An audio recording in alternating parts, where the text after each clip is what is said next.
সেরকম ক্যারেক্টার হলে তো আর ইলিয়াস সাহেবের এত মাথা ব্যথার কারণ আমি ইলিয়াস ভাই বলতে চাই, ওনাকে ভাই বলবো, চেষ্টা করবো ভাই বলতে। হতাশার যে কথা বলেন না, এই হতাশাটা আসলে সংক্ষুব্ধতা।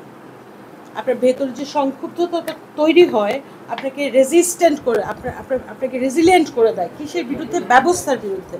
তাহলে শেখ হাসিনার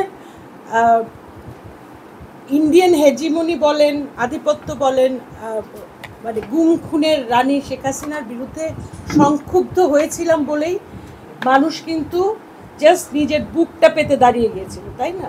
তো এখন এই ইলিয়াস হুসেইন বা পিনাকি ভট্টাচার্য বা এবিসিডি, ডক্টর ইউনূসের প্রেস উইংকেও আমি এটা একই কাতারে ফেলবো। এখন ডক্টর ইউনূসের প্রেস উইংকে আমি পিনাকি ভট্টাচার্য এবং ইলিয়াস হোসেন ওনাদের যে লেভেলটা আছে আমি ঠিক সেই লেভেলেই ফেলবো, এবং আমি দায়িত্ব নিয়েই ফেলছি, কারণ আমার দীর্ঘ কয়েক মাসের অবজারভেশন আছে প্রেস উইংয়ে।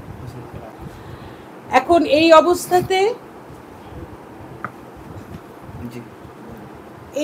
অবস্থাতে আরেকটা সিচুয়েশন তৈরি করছেন। রিসেন্টলি দেখেছেন উনি বলেছেন বাংলাদেশের জাতীয় সঙ্গীত নিয়ে জাতীয় সঙ্গীত পরিবর্তন করতে চায়। ঠিক আছে, এই ভাইবটা কিন্তু একবার উঠেছিল 5 আগস্টের পরে শহীদ মিনারে, আপনাদের মনে আছে কিনা জানি না। তখন একদল মানে দেখতে ইসলামিস্ট সেরকম মানুষজন এই ভাইবটা তুলেছিল, কাজে দেয় নাই। এখন পিনাকি